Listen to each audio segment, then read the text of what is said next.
Good afternoon. It's 1 p.m., so we will get started. Welcome to the press conference for the Johnson County Emergency Operations Center for Tuesday, April 14th. I'm Kelly Andreessen, Public Information Officer for Johnson County. Thank you to those of the media who are reporting, to our community partners who are participating, and for everyone else who is watching virtually. Just a few reminders, we are streaming this live. We are practicing social distancing, so we have limited the number of people in the room. We have 2 speakers who will be participating via Zoom and a few participating in person, and each speaker will make their statement, and then we will open it up for questions for that person, for our reporters and friends in the media. So if you do have follow-up questions with an individual, please touch base with us after the press conference, and reporters, we will get you in contact. Again, this is a rapidly changing situation. We are taking questions from reporters virtually today via email and also via Zoom. So we thank you for your patience and your flexibility. And we do have a little bit of a delay with the live stream, so we will give some time. If some new questions come up from our reporters, we will try to give a little bit of time that you can ask some follow-up questions. So we will have a little bit of silence until we're sure we get all those questions in for each speaker. So we will get started with Dr. Teresa Brennan, Chief Medical Officer from University of Iowa Hospitals and Clinics, and she is joining us remotely via Zoom. Dr. Brennan, can you hear us? I can. Thanks, Kelly. Okay, great. So I'm happy to be here today to update you, and I'll take questions after my prepared remarks. So just an update on our inpatients. As of midnight last night, we had 29 adult inpatients and 2 pediatric inpatients. We are adding extra safety measures in the form of more enhanced visitor restrictions starting tomorrow.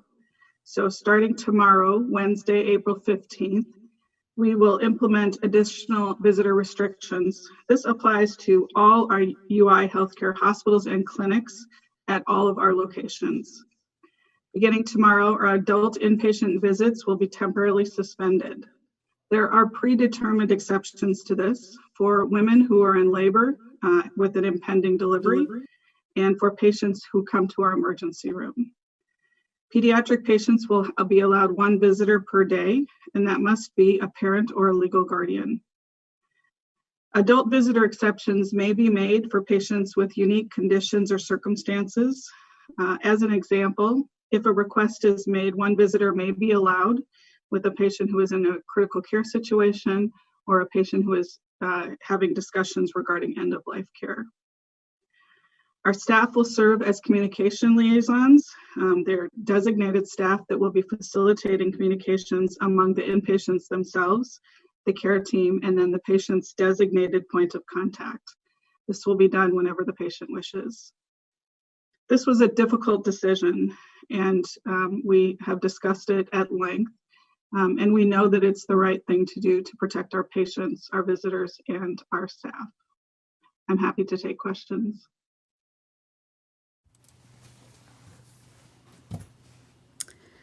Thank you, Margaret. I'm sorry, Teresa, not Margaret. So we are, just for the reporters, we are asking questions as we receive them, and if there are duplicate questions, we will try to consolidate them. So, Dr. Brennan, this is from Zach Smith from the Press Citizen. Is the UIHC the treatment destination for any of the 71 infected Louisa County residents who need treatment? We are always open to take care of patients that can't find appropriate care in our local communities. I think that's all I can comment on.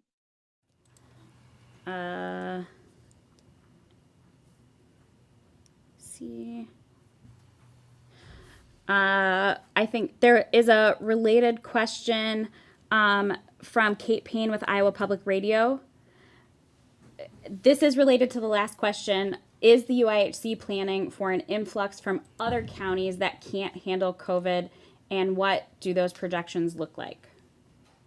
We have a surge plan that we have been working on for several weeks. It is in the final stages. It has changed several times as we've started. As the models have changed nationally, we've changed our expectations. We are in communication with many hospitals who are filling up and need to have assistance with the care of their patients. And as I said previously, we're here and we're available and we're ready to help take care of those patients. We have capacity at this time.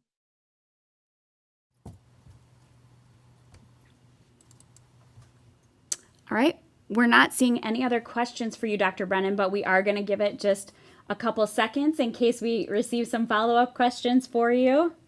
And that would have been an easy day, right? Right.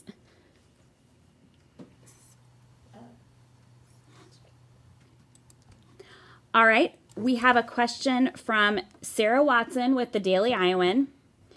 The AP reported that the UI has entered a contract with the state to develop a COVID-19 model, and that the results of which were intended for internal use and not for distribution until 2021, unless approved by the state epidemiologist. Could you tell us more about the reason to wait to publish those models? I'm not aware of that report. I can certainly look into it and we could get back to you.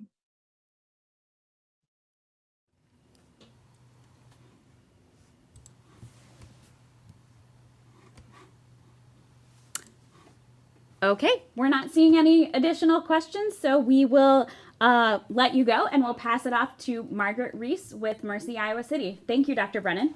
Great, thanks so much. Good afternoon, everybody. Pleasure to be here again. Thank you very much. And I'll start by saying that we appreciate everyone who is practicing all of the precautions, who are staying home and practicing social and physical distancing. We know that that is difficult to do, but by everyone doing this, you are helping all of our providers here and at the university and throughout this Southeast Iowa region. You're helping your neighbors, your friends, your family, your colleagues, and your community by doing your part to help keep others safe and not helping this virus to spread. So thank you very much, and please continue to follow those precautions. As of 8 a.m. today, we had 6 patients who are positive and 7 who are awaiting their results who are here in the hospital. And this is day 37 of Mercy's COVID-19 response. In the last week, actually the last 4 business days, we have extended our telehealth options to additional patients by making devices available at 3 clinics so far, with others planned. And this assists patients who either do not have their own devices or don't have devices that are capable of telehealth, whether those are tablets or computers or smartphones. Or perhaps they do not have any internet access, or they do not have reliable internet access. And this includes 2 of our rural Mercy clinics in Tipton and Columbus Junction. So this is an opportunity to continue to stay in touch with patients and help them and keep them safe and from having to come to a clinic situation. We are working very closely with our local care facilities to help with discharged patients, whether they are going from the hospital back to where they live or whether they are being discharged to a facility for either a short-term or long-term stay. So there is a wonderful coalition in the community, and we are working closely with them and appreciate everyone's involvement and assistance. Yesterday, we completed a new employee orientation virtually, the first time, so no one had to come into the hospital. We completed electronic paperwork as well. So we really have ramped up in the last month all of our capabilities using technology to help keep people safe. Last week, I mentioned that we are at the point where we need to start making our own gowns for clinicians. And we had staff members who volunteered to sew them out of sterile wrap. We have about 200 that were completed last week and sent them off to our commercial laundry, and they actually survived that process. So we now know that we have reusable gowns, isolation gowns that are going to be very, very helpful because, again, the supplies of things like that and masks are not terribly reliable, and they are in they're critical need across Iowa and across the country. So we're taking some steps on our own. We have received many donations of cloth masks from individuals in the community, many other supplies, and many meals for our employees, which they appreciate very, very much. And we appreciate all of these many contributions and the continued donations of cloth masks and gowns. And actually, we recommend, along with the CDC, that individuals wear a cloth mask or a face covering when they are in public. So that really is a good practice. And we all have them now here in the hospital, and we wear them here. So we all have our faces covered. And again, it's a way to prevent the spread of this virus. We do, again, encourage people to remain calm, to stay home, to stay away even from loved ones, which I know is very, very hard to do. Many of us are having to do that. Wash hands, clean surfaces often, and follow, again, all of the precautions, because you are making a positive difference in slowing this virus by following those precautions. It doesn't sound that complicated to do, but in reality, it's very, very hard day after day. And you're helping all of our caregivers here by doing so. And please continue. And we appreciate that very much. Are there any questions?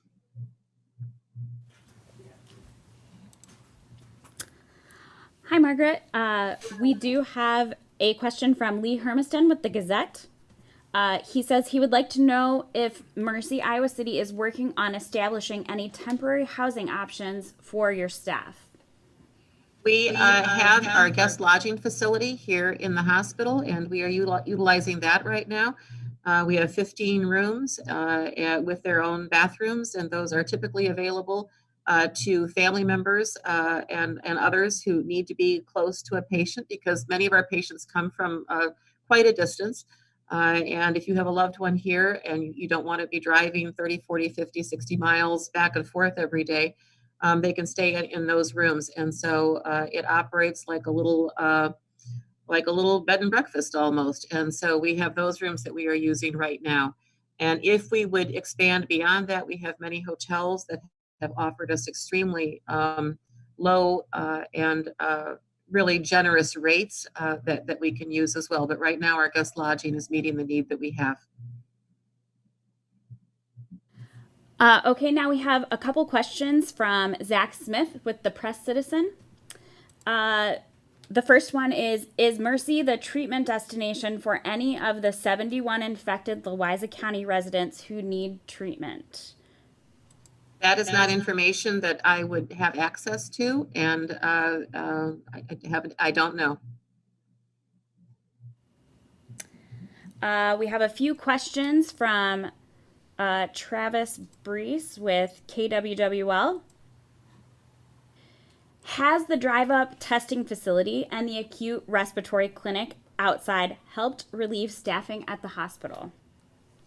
It hasn't changed staffing at the hospital at all, but it has helped in our clinic situation, not so much with staffing, but with the conservation of PPE and also reducing the potential spread of the virus. Because if patients call with respiratory illness, they can be directed to the facilities that we have in Coralville and receive the care that they need there without having many people going to a variety of different locations. So those are the reasons for having the DriveUp testing and also the acute respiratory clinic environments that we have.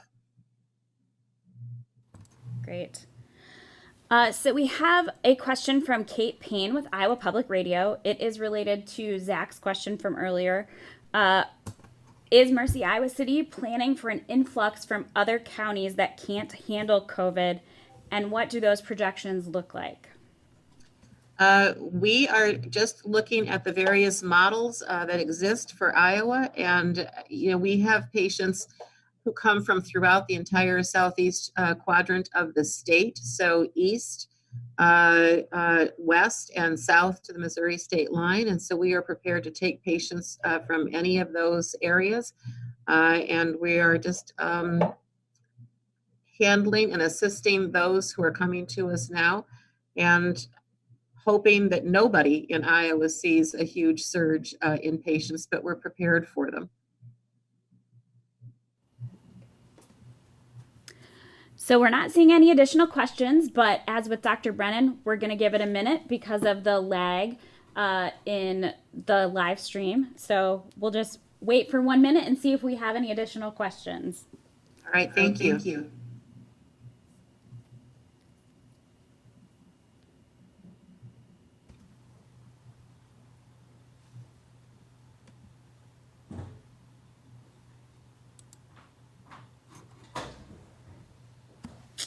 All right, I think we're good. Thank you, Margaret. Thank you very much. Goodbye. So we will bring in the rest of our live speakers, but I do just want to reiterate, we are having some technical difficulties. Our stream is a little slower than it normally would be, but we are also recording this, and we will share it post-production with both members of the media and the general public. We will post it on our Facebook page and YouTube Live as well, or YouTube as well.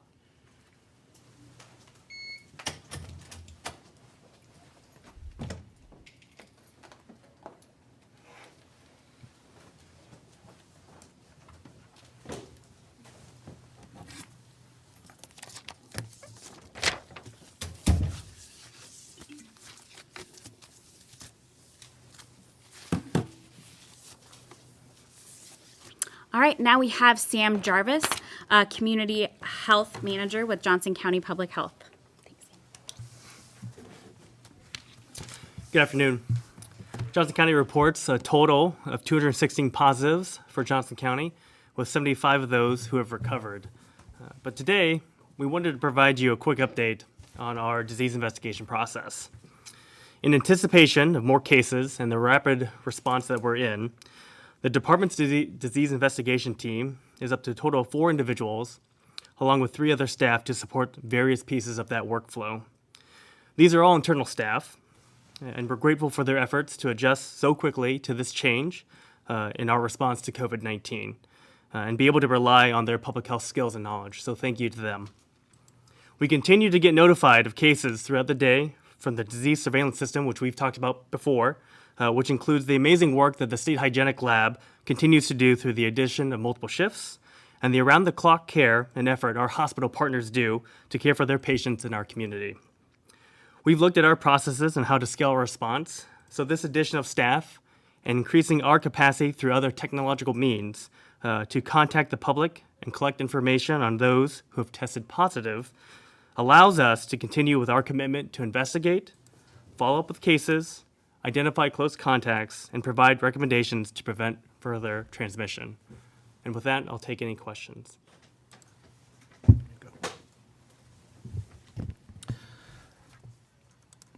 Yeah, we've got one here from Travis Breeze with KWWL. Aside from the 24 cases being reported in Johnson County on April 9th, we have not seen a dramatic increase in cases throughout the county last week. Do you see this as encouraging? Have you been monitoring it? And is there perhaps a lag in testing that we could see an upswing later? We're happy to see that there's been a lower amount of cases, and we're happy to see that, but certainly not letting that scope get away from us, and we're obviously anticipating more cases in the future. So it's good news, but certainly not something that we're looking at as a prediction for the future.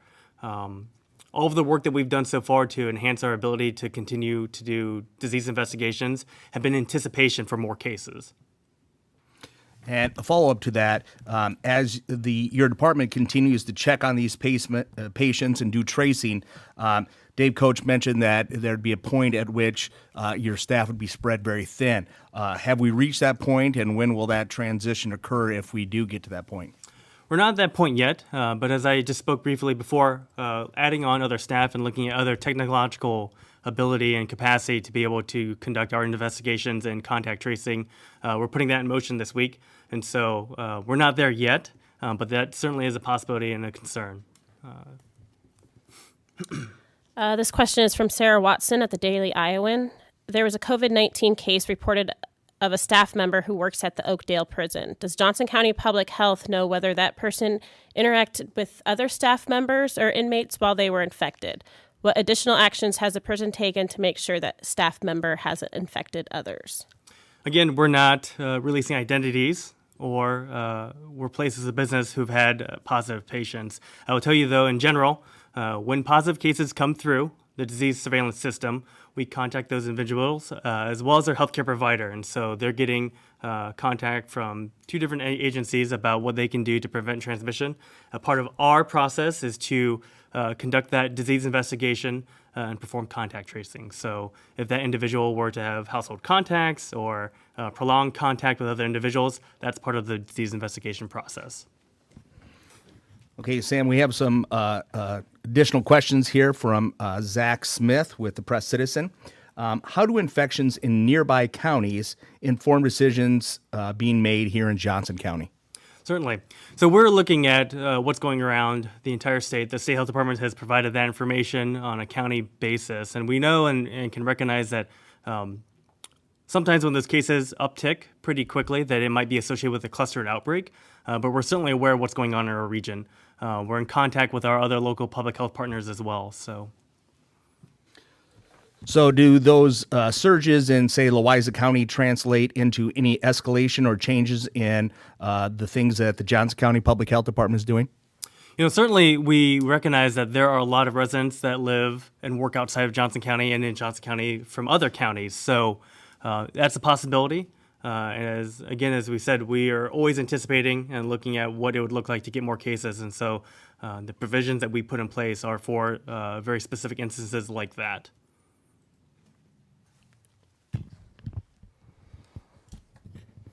Okay, this question is from Kate Payne from Iowa Public Radio.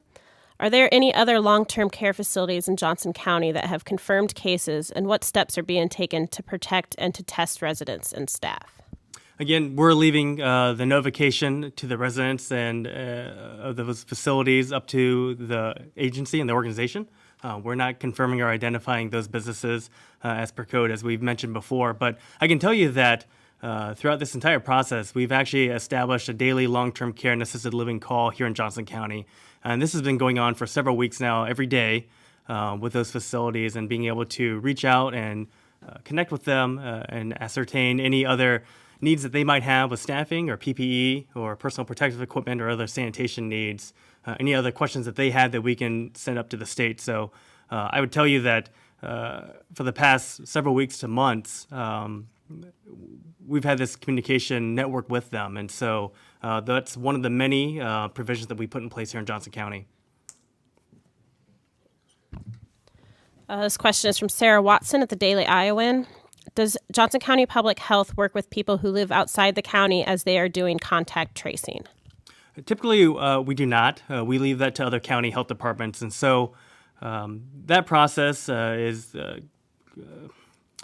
coordinated through the state health department. And so we've got regional and other field epidemiological staff that assist with that. And so certainly we're in communication. So if there are instances where persons are traveling back and forth or maybe live in one county and work here, we're definitely in communication with them in the state health department.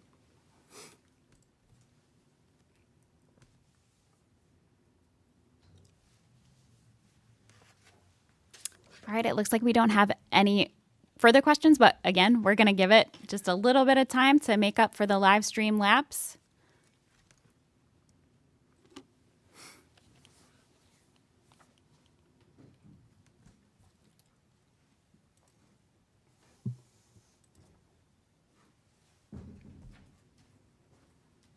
All right. Thank you.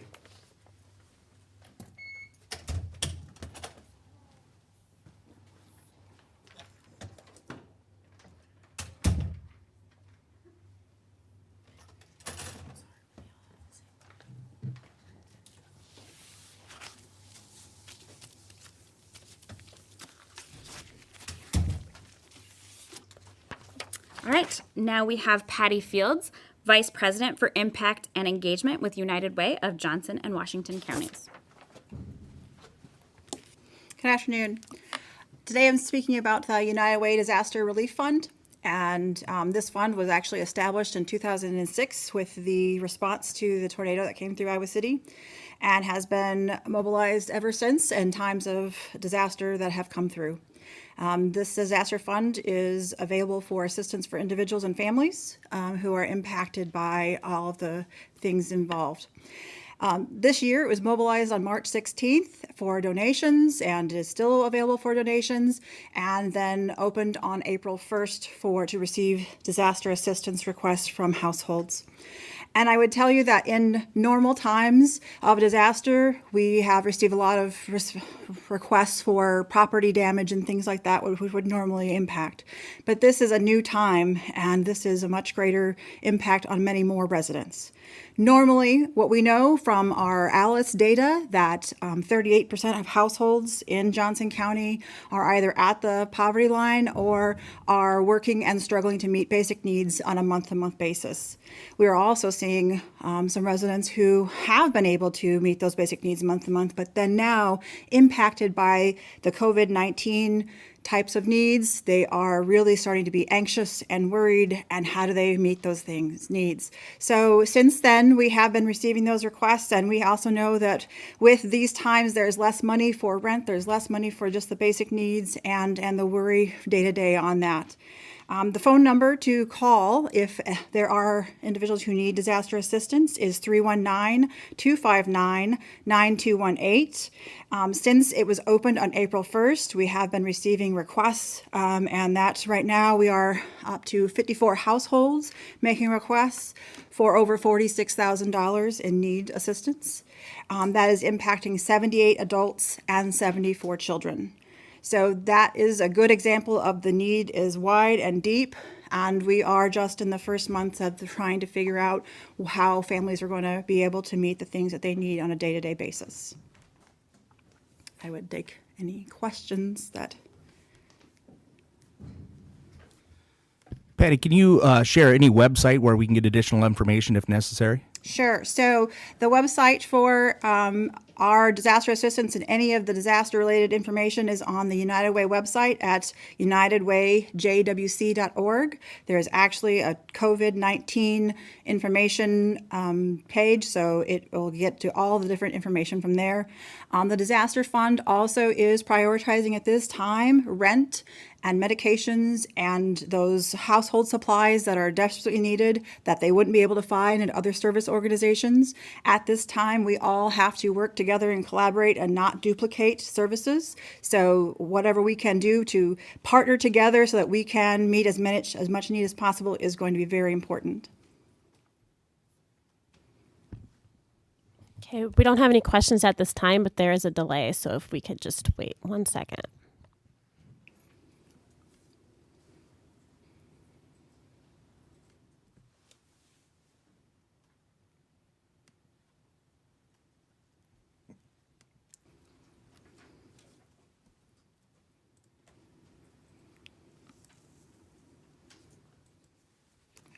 Great, thank you.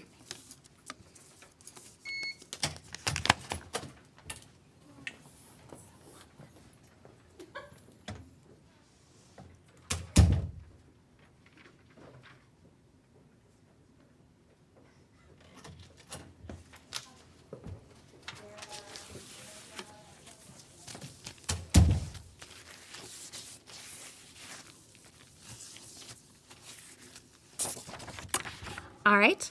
Now we have Rochelle Honey-Arcement, Director of Mobile Crisis Outreach with Community Crisis Services and Food Bank. Thank you. As we near the 1 month point into the COVID-19 crisis here in Johnson County, it is important to remember our mental health and the impact this crisis is having on those who continue to work in their workplaces and those who are working from home and social distancing. This experience has been traumatic for us, but there are ways to decrease the lasting effects that it may have on our mental health. According to Bessel van der Kolk, a preeminent trauma researcher, there are 7 elements of traumatic situations that greatly increase the likelihood of people developing post-traumatic stress disorder, or PTSD. For many people, during this current crisis, some, if not all, of the following elements may be present: lack of predictability, immobility, loss of connection, numbing out and spacing out, loss of sense of time and sequence, loss of safety, and loss of sense of purpose. There are specific things that people can do to eliminate these elements or decrease their impact. So, lack of predictability. Have a schedule for yourself. Include things to look forward to. Create a calendar of connection opportunities. Immobility. During stressful situations, our bodies go into fight or flight reactions. But flight is not readily available right now for many of us. This leads to an increased risk of fighting. To decrease this risk, we need to take action using our bodies. Use those stress hormones to do things around the house.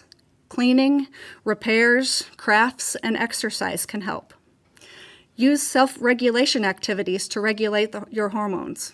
Activities like yoga and meditation, mindfulness, and breathing exercises. Loss of connection. We are collective creatures. We are at risk when we are not seen, heard, or acknowledged. We need to make visual connections with others, to connect emotionally with others. It is through sounds, facial movements, and the give and take rhythms created through visual connections that keep us feeling alive. Numbing out and spacing out. Both are natural reactions, but we lose our sense of agency and our sense of control over our own choices when we numb or space out too much. We need to do things with our bodies to feel connected to ourselves. First, notice yourself. How do you feel? Where do you have discomfort? If you don't notice yourself, you react automatically out of anger, fear, or irritation. When you observe yourself, you can start to make choices. If you find it hard to connect with yourself, connect with others who can help you notice yourself and name your feelings. Have compassion for yourself and your reactions. Acknowledge that your feelings, even anger and fear, are helping you to survive. Loss of sense of time and sequences. When we are traumatized, time stops. It feels like this moment will last forever. We lose track of what comes next, and that things could ever be different again. We need to regain a sense of time. Notice the differences between every moment. Nature can be a powerful reminder of the sense of time and sequence. Nature continues its path through the seasons. Things are slowly becoming green again. Take notice. Marvel at it. If you can't get outside, there are wonderful nature shows to watch, the beauty of our world and the sequences of life. Loss of safety. Identify what makes you feel safe. Try to recreate that as best as possible. Remember that we all need privacy, a space to withdraw. Even in tight spaces, this can be created and communicated. Recognize the stress that everyone is feeling. Be patient with others and yourself. Reach out for help if you need it. Loss of sense of purpose. We all need a purpose, a sense of who we are and why we are here. With social distancing, we may not be engaging in the activities that usually give us a sense of who we are, or we may be facing difficulty in being as effective as usual in our workplaces. Find activities that affirm who you are. Engage with people who have similar purpose. Find ways, however small, to make a difference in the life of someone else. Remembering, when interacting with others, that we are all in a stressful, traumatic time, and we need to be mindful of how we are interacting with one another. Have patience, be respectful, be kind and generous, and listen. We often forget the power of listening and just being there for one another. We tend to want to fix the other person's problem, but sometimes there is nothing that can be or needs to be fixed, and our power lies in our ability to hold space for the other person and listen wholeheartedly. We are all in this together, even if we cannot be physically together. Our crisis line, text, and chat are available 24 hours a day, and mobile crisis is available face-to-face via video telemental health 24 hours a day if you are needing to speak with a counselor, day or night. You can go to our website at www.builtbycommunity.org to find more resources for mental health. We also have a support group for providers called STOP, Secondary Trauma of Providers. for providers who are feeling the stress of the work that they are doing. Information on that support group can be found on our website as well. Thank you. This question is from Emily Chavez at KGAN. Are there any support groups in the county for people who have lost loved ones to COVID-19? So I'm not aware of any support groups specific to loss of through COVID. I do believe there are some grief support groups. I know like some of the funeral homes have had that. Also hospice has support groups for loss, Hospice of Iowa City. So I'm not sure about specifically to COVID, but I do know there are resources for loss in general. Mm-hmm.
All right, and now we have Josh Schamberger, president of Think Iowa City.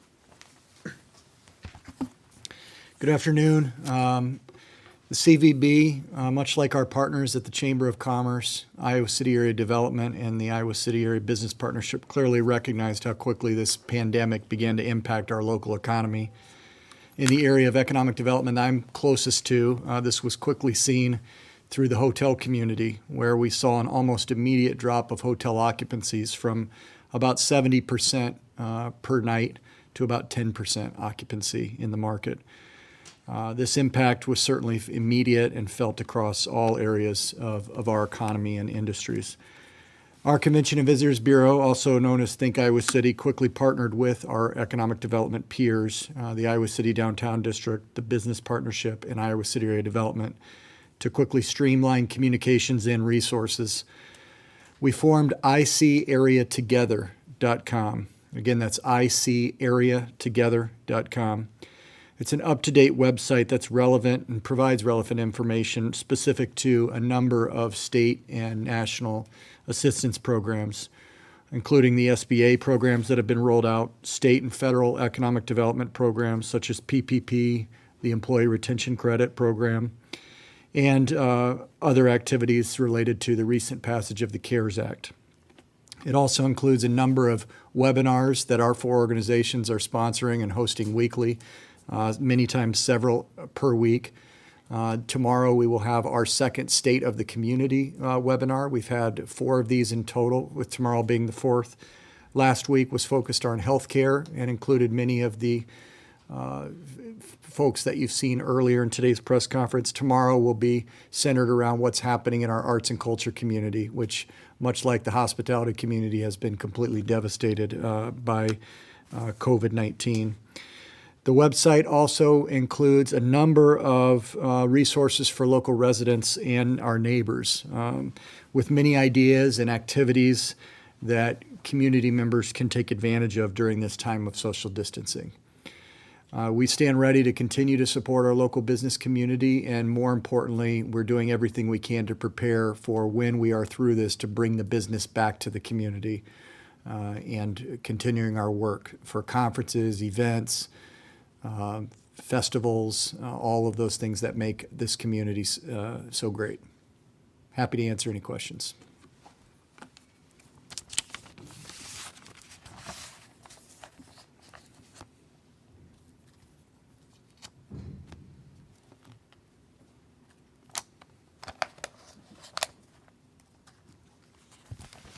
Josh, as we look at a lot of these festival closures and things like that occurring in our community, do you foresee the addition of new events later this fall as we recover to help our business partners and community repair and redevelop our economy?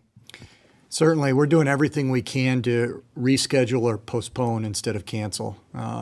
We have, I think it's probably the 48th or 49th consecutive year that Iowa City has hosted the old Capitol Criterium that's scheduled to be at the end of this month. We're doing everything we can to try to move that for 2020 into the fall. There's a number of other festivals and special events. I know North Liberty had to cancel their Blues and Barbecue yesterday. There's a Run Kranich Marathon that we helped coordinate. They've turned that into a virtual run, which is a great way to do that. Anything that we can do to postpone to the fall, we're going to try and do, but then that schedule becomes quite complicated. So we'll probably be looking at 21 for most of these.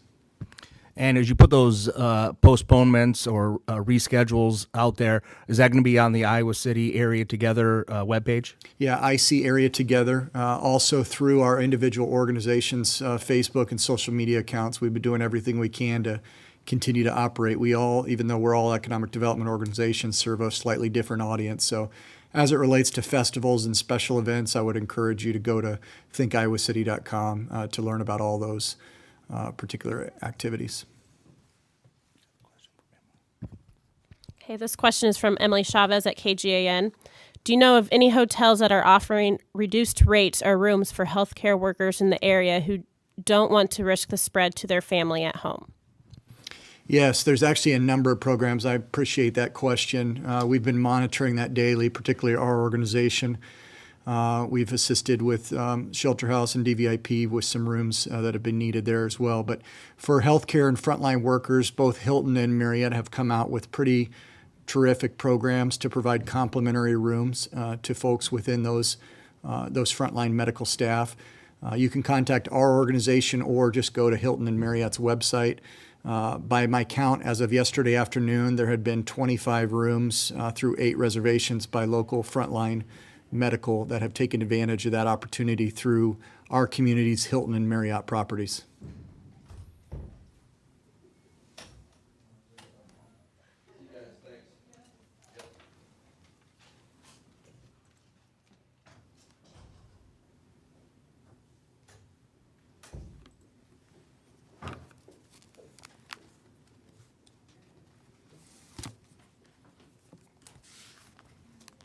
All right, thank you for your time.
All right, and finally we have Dave Wilson, Director of Johnson County Emergency Management. Thanks, everybody. Good afternoon. Just want to talk a little bit briefly about supplies. So, as you know, with this global pandemic, supplies continue to be a challenge nationwide, globally, and locally. Here in Johnson County, we're at about 20,095 masks, about 30,000 procedure masks, a little over 11,500 gloves, and that's all from locally sourced, local taxpayer preparedness fund expenditures. The state federal equipment that's come in, 4,430 N95 masks, 600 Tyvek suits, 1,609 gowns, about 6,265 procedure masks, and then we've got approximately 42 vents that have all been locally sourced or brought in through mutual aid agreements that are out in the hands of hospitals in preparedness for any surge that would come. We continue to work with our partners at the hospitals locally, medical examiner's office, and the first responder groups to be prepared for any surge that would come. Obviously, if you look at the models, you know that in the next 2 weeks is kind of when they're predicting a peak for Johnson County. So we are monitoring that daily. We have a situation brief every day, 3 o'clock, Monday through Friday, with the hospitals and a multitude of partners. So we've got a pretty good feeling of what's going on in those hospitals, number of patients on vents, any deaths that have occurred, what they're seeing in trends, volumes up, volumes down, et cetera. Same way with local care centers. That's continued for, over 30 days now. That call happens every day at 10 a.m., so we got a pretty good pulse on what's going on in our care centers. We continue to plan for the worst and obviously hope for the best, though we've seen some increases every once in a while, day to day. It hasn't been a consistent, steady trend up. We'll have a couple bad days and then it'll kind of dip down, so we're really trying to monitor that. The preparedness message needs to be the same. We would like everybody to continue to do what they can to limit exposure, limit travel, use good hand hygiene, monitor your temperatures if you're feeling sick, stay home. Try and limit those exposures to the most vulnerable group of people. And through that, we'll all get through this. This will come to an end at some point. We'll have better testing, more available testing. There will be, immunizations, et cetera. And so we just need to keep a positive attitude and do what we can, socially responsible, to try and keep other people healthy, especially those that are most vulnerable. With that, I would entertain any questions that are coming in. Brad? Dave, we have here one from Zach Smith with the Iowa City Press Citizen. How do the infection rates in nearby counties inform our decisions here for planning in Johnson County? I assume he's associating it with transporting possibly patients here. Sure. And things So like that as you between know, counties. the corridor is a big region, right? So I, for instance, live in Lynn County, but work in Johnson. I'm far from the exception of the rule. And that goes on throughout the metro area, folks transversing back and forth between Lynn, Johnson, Scott, Blackhawk, you name it. So we do monitor those case counts in other counties, and more importantly, we monitor what's going on at the hospitals, because even though we see case counts rise or dip or people recover in different counties, we really use the barometer of what's going on in our healthcare infrastructure to gauge what's going on. We're not as concerned about the number of people at home that are diagnosed positive as we are the number that require medical care, because that's what we're trying to avoid as a surge and overrun of our medical infrastructure. So we do monitor those, we do plan for those. We get reports as well, just like everybody can see globally on the statewide page. I'd recommend people routinely visit those statewide pages through our Department of Public Health and Governor's Office. We share information with the RMCC, which is our Department of Public Health's partnership with the healthcare coalitions and the National Guard. So we're looking at all that, and we monitor it, but it doesn't incite panic in our planning.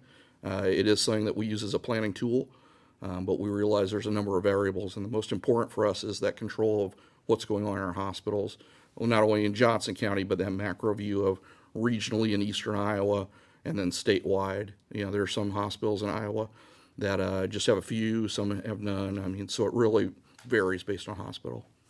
So given that outbreak that we saw in Louisa County and the exponential nature of this infection rate, has that changed any of that, or was that already built into the planning process? It was pretty well built into the planning process. I think what you're seeing is when they have an outbreak at a factory, and it could be insert factory name here, where somebody gets sick, and we've seen stories on Amana refrigeration. We've seen stories on some of the different plants in Cedar Rapids. Those happen, and we have to prepare for them. And I think that's what you see with a lot of these is industry, whatever the industry is, insert name here, will have an outbreak, much like you see at some of the nursing homes. So we do plan for that. Again, our barometer is more so how many of those people require hospitalization and hospital care. Okay, this question is from Travis at KWWL. How often do you have to make a decision where does this shipment of masks or ventilators go to a hospital or a long-term care facility? Oh, routinely. I mean, our triage hasn't changed one bit from day one. We set our priorities and strategies on day one, and those continue to be the same, and I stand by them until this is over. You know, we're going to continue to make sure that the hospitals have the PPE and the medical infrastructure equipment they need to care for the people that are hospitalized. We're going to continue to focus on the nursing homes that have the most vulnerable population, especially those that have case outbreaks.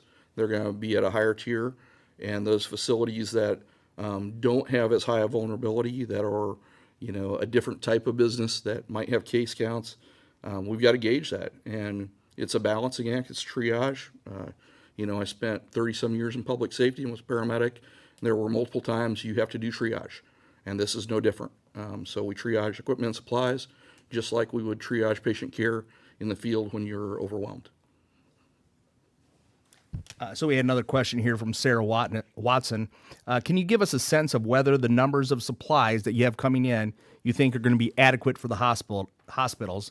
And then she followed up with, is there a particular item that you think you're in most need of right now? Yeah, I think the thing that we all get concerned about is a rush on any of the hospital infrastructure, any of the 3 local hospitals or Eastern Iowa. Obviously, we worry about ventilators. That's why we, you know, made sure we've got over 40 additional surge ventilators available at the 3 hospitals. We worry about personal protective equipment. That's why you've seen University of Iowa do some unique things like re-sterilization of equipment. Obviously, it concerns me when I see people going around in public in N95 masks, and I know we've got healthcare providers struggling for those where they could be just as protected, like the ladies I see here in the room with the homemade surgical ones that have the reusable, recleanable filters. I mean, let's try and triage that medical PPE for the people that are truly on the front lines. You won't see me on an interview or in public wearing a KN95 mask or any type of N95 mask. If I was doing patient care, direct patient care, I would absolutely want and need one of those, and I think that's absolutely appropriate. But when I go out in public, you know, I would wear one of those simple surgical reusable home sewn masks. So those are probably the most common things that we're worried about is respiratory protection, ventilators, that type of thing. You know, it kind of ebbs and flows on gloves. We'll be low one day, we'll get more N95s, KN95s. Again, the supply train just plays catch up. We have good days and bad days. You know, one day we were entirely out of everything. Next day we got a large shipment. So that's just preparedness in a disaster.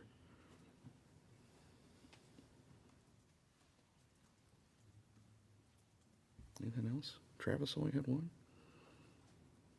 Hillary? Okay.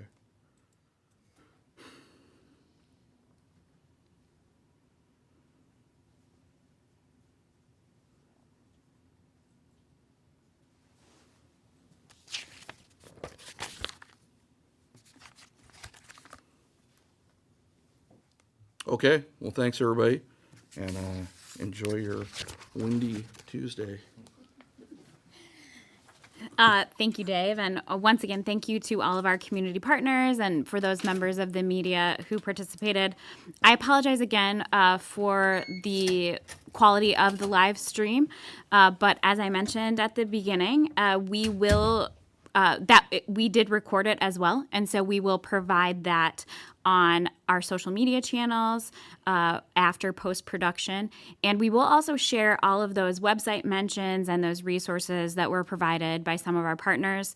For those members of the media who might have missed a question because of the live stream quality, please just follow up with our team and we will make sure to get you connected to the appropriate individual. Thanks again, and we will see you again soon virtually.